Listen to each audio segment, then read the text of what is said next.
Hello दोस्तों, this is Abhishek and welcome back to another video of Tech Twins. तो guys, अगर आपको phone खरीदना है तो आप सबसे पहले क्या देखोगे उसमें कि क्या चीज़ अच्छी होनी चाहिए? कैमरा, परफॉर्मेंस, प्रोसेसर या फिर बैटरी लाइफ। यार वो तो एक हद तक आपकी यूजेज पे डिपेंड है। बट गाइज मैं आपको बता दूँ, एक फ़ोन में सबसे इम्पोर्टेंट पार्ट होता है वो है प्रोसेसर। अगर प्रोसेसर नहीं है तो फ़ोन आपका किसी काम का नहीं है, वो सिर्फ एक डब्बा है। डब्बा अंकल का टीवी डब्बा, वैसे वाला डब्बा। तो गाइज मैं आपको आज इस वीडियो में यही बताने वाला हूँ, जो प्रोसेसर होता है वो क्या होता है और कैसे काम करता है, कि ऑक्टा कोर क्या होता है, क्वाड कोर क्या होता है, और फ्रीक्वेंसी गीगाहर्ट्ज़ क्या होता है, और इतने नैनोमीटर 14 नैनोमीटर की टेक्नोलॉजी पर बेस्ड है, 12 नैनोमीटर की टेक्नोलॉजी पर बेस्ड है, ये सब चीज़ें क्या होती हैं। तो यार मेरे साथ बन रही है इसी वीडियो में, मैं आज आपको ये सब बताने वाला हूँ और आपको देने वाला हूँ प्रोसेसर के बारे में थोड़ा सा ज्ञान, ताकि आप अच्छा फ़ोन अपने हिसाब से अच्छे प्रोसेसर के साथ खरीद सकें। तो यार लास्ट तक देखिएगा वीडियो। स्टार्ट करते हैं ज़्यादा टाइम वेस्ट ना करते हुए।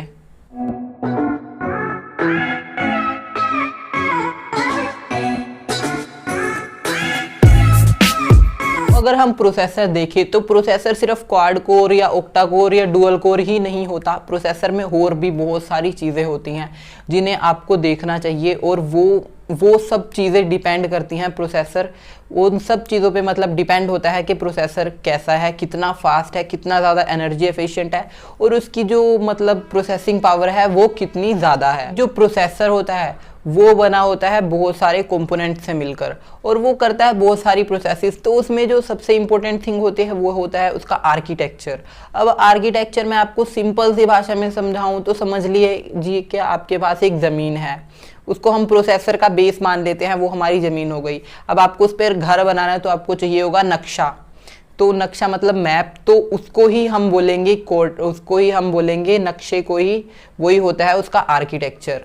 आपको ज़मीन का नक्शा चाहिए तो अगर आपको प्रोसेसर के आर्किटेक्चर चाहिए तो मतलब आपको प्रोसेसर का नक्शा चाहिए। तो यार ये नक्शा एक कंपनी है आर्म करके, वो बनाती है, और ये जितने ज़्यादा मॉडर्न होंगे उतना ही अच्छा ये नक्शा होगा। तो गाइज ये कंपनी आपने सुना ही होगा, आर्म के cortex A55, arm cortex A77। तो ये कोर्टेक्स A77 या A57, ये नंबर जितना बड़ा होगा प्रोसेसर उतना ही अच्छा होगा, और वो प्रोसेसर उतना ही ज़्यादा अच्छे से आपके लिए वर्क करेगा। और यार अब दूसरे नंबर पर देख लेते हैं। दूसरा नंबर होता है टेक्नोलॉजी। आपने ये तो सुना होगा कि ये 14 नैनोमीटर की टेक्नोलॉजी पर बेस्ड है। ये 17 तो नहीं होता, एटलीस्ट 16 होता था पहले, बट अब तो मैक्सिमम जो प्रोसेसर आते हैं वो 14 नैनोमीटर की टेक्नोलॉजी पर आते हैं या 12 पर आते हैं। तो गाइज आज के टाइम पर जो प्रोसेसर की टेक्नोलॉजी है वो इतनी ज़्यादा छोटी हो चुकी है कि वो 7 नैनोमीटर तक जा चुकी है। अब मैं अगर आपको सिंपलीफाई कर बताऊं कि ये टेक्नोलॉजी क्या है, ये 14 नैनोमीटर, 16 नैनोमीटर, ये सब क्या चीज़ें हैं। तो गाइज यार एक जो प्रोसेसर होता है वो बना होता है बहुत सारे ट्रांजिस्टर से मिलकर, और उन ट्रांजिस्टर के बीच में इलेक्ट्रॉन्स का ट्रांसफ़र होता है। तो ये ट्रांजिस्टर जितने ज़्यादा छोटे होंगे उतना ज़्यादा उनके अंदर इलेक्ट्रॉन ज़्यादा तेज़ी से ट्रांसफ़र करेंगे, और उतना ज़्यादा वो प्रोसेसर और ज़्यादा फास्ट हो जाएगा। तो इसीलिए जो 14 नैनोमीटर का प्रोसेसर होता है, मतलब 14 नैनोमीटर के जो ट्रांजिस्टर साइज होते हैं वो फास्ट होते हैं, और उनसे भी अगर फास्ट लें तो वो 12 नैनोमीटर के ट्रांजिस्टर साइज वाले प्रोसेसर्स होते हैं, उनसे भी फास्ट।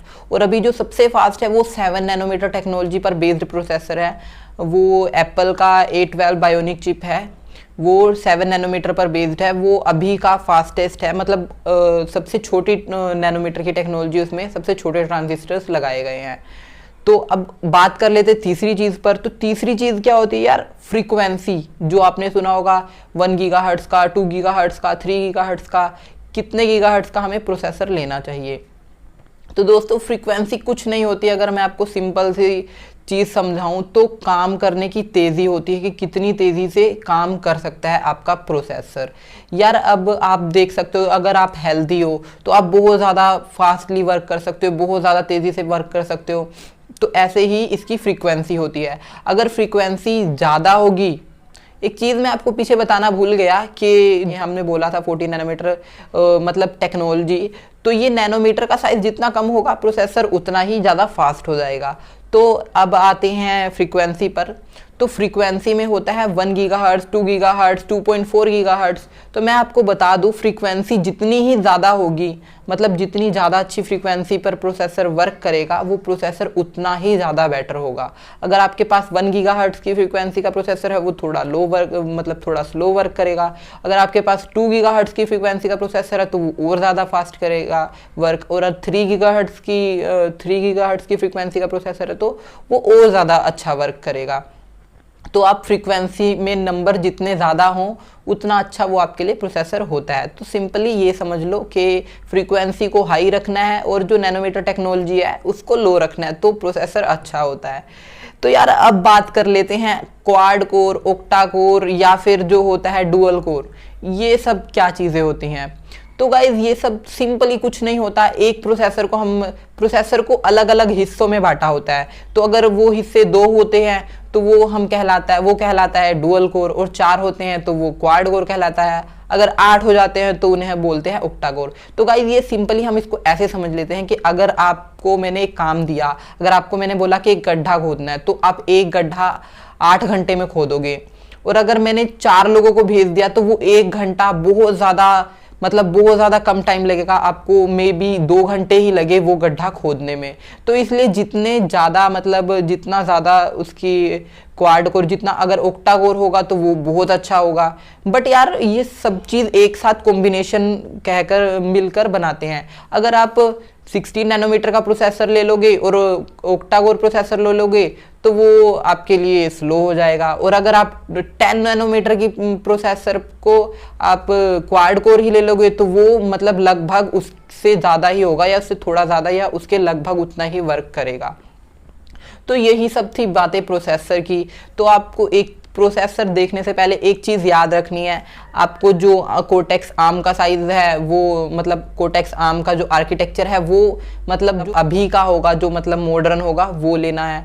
और जो ट्रांजिस्टर का साइज है वो छोटा होना चाहिए, मतलब टेक्नोलॉजी छोटी होनी चाहिए, कम से कम नैनोमीटर का होना चाहिए। और जो कोर्स हैं नंबर ऑफ, वो कोर्स ज़्यादा होनी चाहिए। आप क्वाड कोर ले सकते हो, ऑक्टा कोर ले सकते हो। और जो फ्रीक्वेंसी होनी चाहिए वो फ्रीक्वेंसी भी ज़्यादा होनी चाहिए। तो इन सब का सबमिशन कर दे तो आपको मैं बताता हूँ कि आर्किटेक्चर मॉडर्न होना चाहिए, फ्रीक्वेंसी ज़्यादा होनी चाहिए, और कोर्स भी ज़्यादा होनी चाहिए। बस जो टेक्नोलॉजी होती है वो जितनी छोटी होनी चाहिए उतना अच्छा, वो जितनी छोटी होगी उतना ज़्यादा अच्छा। तो यही सब था प्रोसेसर के बारे में। उम्मीद है कि आप अच्छे से समझ गए होंगे। और आगे अगर आपको कोई बोलेगा मेरे फ़ोन में ऑक्टा कोर प्रोसेसर है, तो आप बोलोगे कि प्रोसेसर ऑक्टा कोर पे ही नहीं डिपेंड होता, और भी बहुत सारे उसमें चीज़ें होती हैं जिन पे वो डिपेंड होती है, उनकी परफॉर्मेंस। तो गाइज़ ये वीडियो यहीं तक थी। Thank you for watching this video. मिलते हैं अगली वीडियो में। तब तक के लिए अगर ये वीडियो पसंद आई तो इसे लाइक कर दीजिए, चैनल को सब्सक्राइब कर दीजिए और शेयर भी कर दीजिएगा। और हाँ, बेल आइकन ज़रूर प्रेस कर दीजिएगा। और यार कमेंट कर बताया करिए कि आपको वीडियोस कैसी लगती हैं। अगर अच्छी लगती हैं तो बहुत अच्छी बात है, मैं आपके लिए ऐसे ही वीडियोस लाते रहूँगा आगे भी।